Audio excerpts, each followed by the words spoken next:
হুমকি চুমকি ও সব দিন গুজার গিয়া, ও দিন গুজার গিয়া। সিএর ভয় দেখিয়ে ভোট লুটার দিন চলে গেছে, হুমকি টুমকি দিয়ে ভোট লুটার দিন চলে গেছে। এই অভিষেক ব্যানার্জি, মমতা ব্যানার্জি, সায়ন্তন বসু আর শুভেন্দু অধিকারীদের এই গটাপাট আমার বাংলায় মানব না, ওদের গটাপকে আমরা খুলে দেব। এই বিজেপি তৃণমূলের গটাপ বাংলায় আমরা হতে দেব না। আমরা এই দুটো ফুলকেই মানুষ টেস্ট করেছিল 2019-এ, মানুষ টেস্ট করেছে দুটো ফুলকে, ফুল এখন এক্সপায়ার হয়ে গেছে। বসিরহাট আমরা ভাবছি, সার্ভে করেছে, আমাদের সার্ভে হয়েছে, আমাদের সার্ভে করেও আমাদের পক্ষেই এসেছে, আমরা ব্যাপকভাবে জিতছি। সেই জন্যই ভয় পেয়েছে, দেখবেন ভয় পেয়েছে, ভয় পেয়েছে, ভয় পেয়েছে। সেই জন্য কাকে প্রার্থী করতে যায়, কাকে প্রার্থী করেছে, তার কি আছে, তাকে কিনা চাই, যাতে একটু গুন্ডামি মস্তানি করা যায়। সেই জন্য মারধর দিয়ে ভাবছে ভোট পার করব। তবে একটা কথা বলে রাখছি, 2021-এ কিন্তু নওশাদ সিদ্দিকীর কথা বলি, রাজনীতিতে নতুন ছিলাম, অনেক আমার কর্মীদের মারধর হয়েছে।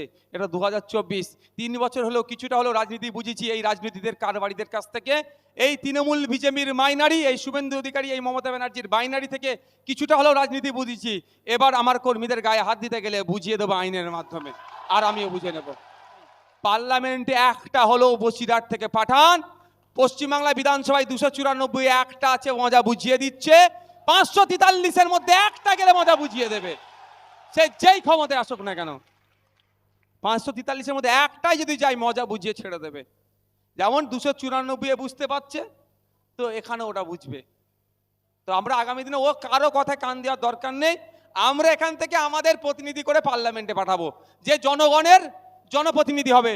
পার্লামেন্টে গিয়ে টিকটক করবে না এমন লোককে পাঠাবো না, যে পার্লার আর পার্লামেন্টের যে জ্ঞান রাখে না তাকে পাঠাবো না। যে পার্লামেন্টারি পলিটিক্সের জ্ঞান রাখে, যে জনগণের কথা বলবে, তাকে পাঠাবো। এই চমকের রাজনীতি, খেলোয়াড় টেলোয়াড় হ্যান ত্যান দিয়ে, আর্টিস্ট দিয়ে কাজ হয় না।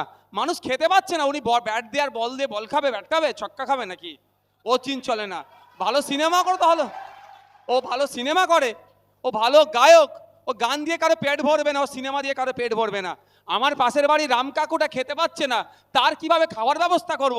আমার পাশের বাড়ি আমজেদের চাকরি হচ্ছে না, চাকরির কিভাবে ব্যবস্থা করব। আমার পাশের বাড়ি থমাসের কিভাবে কাঁচা বাড়িটা পাকা হবে, তার লড়াই আমাদেরকে করতে হবে। ওই ক্রিকেটারদের গায়ক টায়ক চমকে দিয়ে হবে না, মাটির সাথে যে মিশে আছে তাকে আমরা তুলে পার্লামেন্টে পাঠাবো, আমাদের লক্ষ্যে আমরা পাঠাবো। আজকের পর থেকে কিন্তু সন্ধ্যার মধ্যে কিন্তু আমার কাজের ইফেক্ট চাই। সন্ধ্যায় চায়ের দোকানে, বৈঠকখানায়, যে যেখানে বসবেন, বাজারে ঘাটে, একটাই প্রচার, যে আইএসএফকে জিতান, পার্লামেন্টে গিয়ে মানুষের কথা বলবে। আইএসএফকে জিতান, পার্লামেন্টে গিয়ে মানুষের কথা বলবে। আপনারা দেখেছেন আমাদের ছেলেদেরকে মিথ্যা কেসে জেলে রেখেছিল, আজকে আমি আইনের মাধ্যমে মার্ডার কেসে ফাঁসিয়েছিল, জামিন করে এসেছিলাম। ওদের বলেছিলাম, আমাদের এই তো আমাদের উকিল সাহেবরা আছেন, আমাদের কি আয়েশা এ কোথায়, আমাদের ওই তো আমাদের বসে আছে, মিথ্যা কেসে দিয়েছিল। ওনার যখন বক্তব্যটা দেখলাম, আমি একটুখানি প্রথমে একটু নার্ভাস ফিল করছিলাম। স্বাভাবিকভাবে একজন মহিলা, আবার সংরক্ষিত এলাকার পরিবার থেকে যাচ্ছে, ভয় পাবে না তো? ওরে বাবা, সত্যি বলছি, যখন ওনার বাইকটা দেখলাম আমার মন চাওড়া, আমি তা কোনো ব্যাপার নেই, একদম যে লড়াই, সিরিয়াস বলছি। আমি একটু ভয় পাচ্ছিলাম, যে মনে মনে যে একটা মেয়েটাকে ধরে নিল, ভয় পেয়ে যাবে না তো, দল ছেড়ে পালাবে না তো আবার। কিন্তু ওর বাইকটা দিচ্ছিল কোর্টেতে, পুলিশ গাড়িতে ওঠার সময়, আরে আমার তো একদম নেত্রী রেডি একদম। তো এই ভয় খাওয়ার কোনো দরকার নেই। কে মামলা দেবে, যাই মামলা দিক না কেন, আইন শেষ কথা বলবে। জানবেন একটা কথা, এরা পুলিশকে হাতে রাখতে পারে, বিচারপতিরা এদের কথা উঠা বসে না, বিচারপতিদেরকে এরা কিনতে পারে না। আর বিচার ব্যবস্থা এখনো জেন্দা আছে বলে আমাদের কি শেষ আশ্রয়স্থল বিচার কোর্ট। আমরা সেখান থেকে বাইজ্জত বাড়ি করিয়ে, আজকে যেমন মালা পরিয়ে বাড়ি পাঠিয়েছি, আমাদের আয়েশা বিবিকে যেমন মালা পরিয়ে বাড়ি পাঠিয়েছি, আমাদের যুবিদিকে যেমন মালা পরিয়ে বাড়ি পাঠিয়েছি, আপনাদের মধ্যেও কারো সাথে যদি অন্যায় হয় তাকেও জামিন করিয়ে মালা পরিয়ে বাড়ি পাঠাবো। এই দায়িত্ব আমার। আপনাদের বলবো, কাউকে অ্যারেস্ট করে নিলে পরিবারের লোককে বলবেন কোনো উকিল ধরতে হবে না, আপনাদের পক্ষ থেকে উকিল আমরা দেব। আপনাকে কোর্টে তোলার আগে আমাদের বসিরহাট কোর্টে আমাদের উকিল সাহেবরা আছে, আপনার জন্য জামিনের জন্য রেডি থাকবে, এটা মাথায় থাক। হুমকি চুমকি ও সব দিন গুজার গিয়া, ও দিন গুজার গিয়া। সিএর ভয় দেখিয়ে ভোট লুটার দিন চলে গেছে, হুমকি টুমকি দিয়ে ভোট লুটার দিন চলে গেছে। এই অভিষেক ব্যানার্জি, মমতা ব্যানার্জি, সায়ন্তন বসু আর শুভেন্দু অধিকারীদের এই গটাপাট আমার বাংলায় মানব না, ওদের গটাপকে আমরা খুলে দেব। এই বিজেপি তৃণমূলের গটাপ বাংলায় আমরা হতে দেব না। আমরা এই দুটো ফুলকেই মানুষ টেস্ট করেছিল 2019-এ মানুষ টেস্ট করেছে দুটো ফুলকে, ফুল এখন এক্সপায়ার হয়ে গেছে। এক্সপায়ার ফুল যদি বাড়িতে রাখেন কি হবে ভাই, এটা বলুন না। হ্যাঁ, পচে যাবে, দুর্গন্ধ বার হবে, পোকা জন্মাবে, ওই পোকা আমাদের শরীরে ঢুকলে আমাদের স্বাস্থ্যের ক্ষতি হতে হবে। সুতরাং ওই ফুল পচেছে, ওকে সার গাদায় ফেলে দাও, ওকে আর বাড়িতে রাখা যাবে না, বাংলা থেকে ফেলে দাও। তো শুরুটা কোথা থেকে হবে? 2024-এ শুরু হবে, আমরা কোথা থেকে করব? বসিরহাট থেকে এই ফুলের বিসর্জন আমরা দিতে শুরু করব। হবে তো নাকি ভাই? তাহলে আজকের পর থেকে কে কোন দায়িত্বে আছে সে তো আছেই, আপনি একজন দায়িত্বশীল, আপনার দায়িত্ব সব থেকে বেশি হবে। সব থেকে বেশি কারা দায়িত্ব নেবেন? হাত তুলুন তো। সব থেকে বেশি দায়িত্ব নেবেন কারা? তুমি দায়িত্ব নেবে না? সব থেকে বেশি দায়িত্ব নেবেন তো? আমরা সব থেকে বেশি দায়িত্ব নেব তো? নিজেকে আমরা সব থেকে বেশি দায়িত্ব নেব। মনে করবেন কি আমি এখন দলের চেয়ারম্যান, আমি এখন দলের প্রেসিডেন্ট, জেলা প্রেসিডেন্ট, আমি এখন দলের সর্বোচ্চ নেত্রী, সর্বোচ্চ নেতা আমি।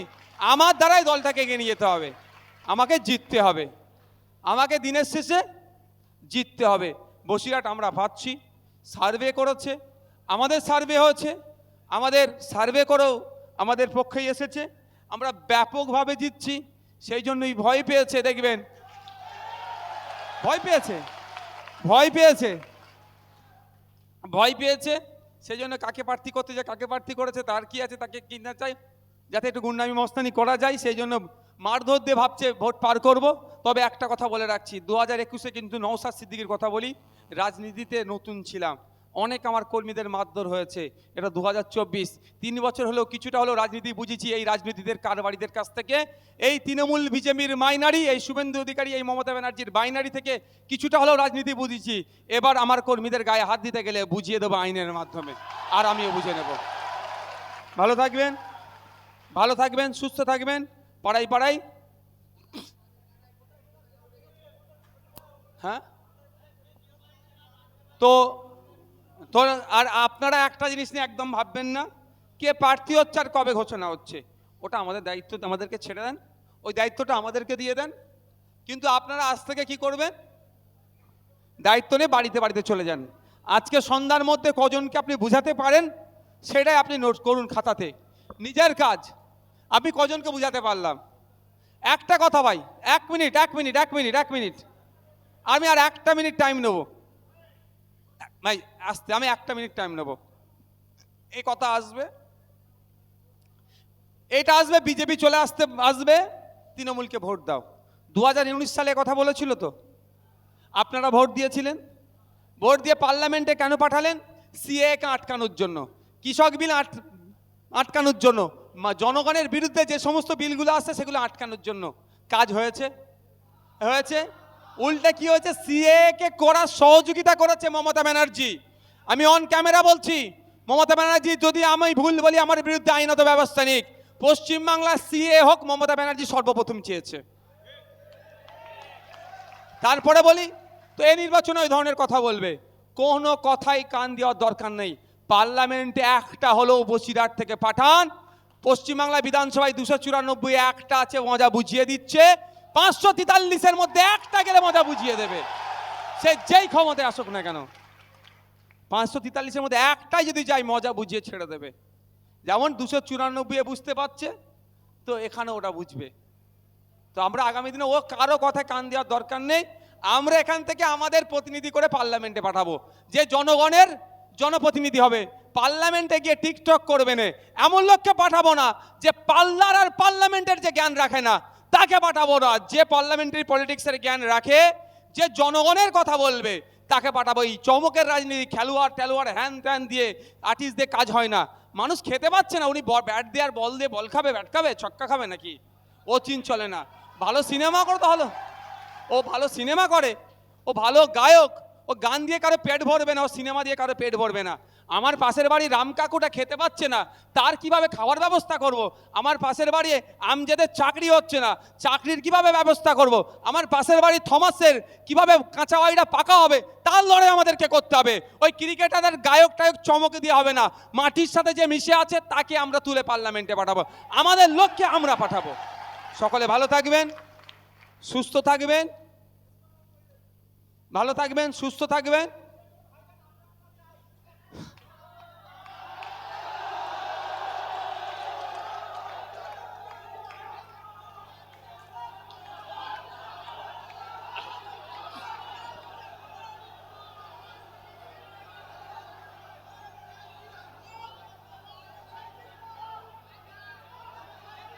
আস্তে আস্তে আস্তে ভাই ভাই, শেষ কথা বলবো।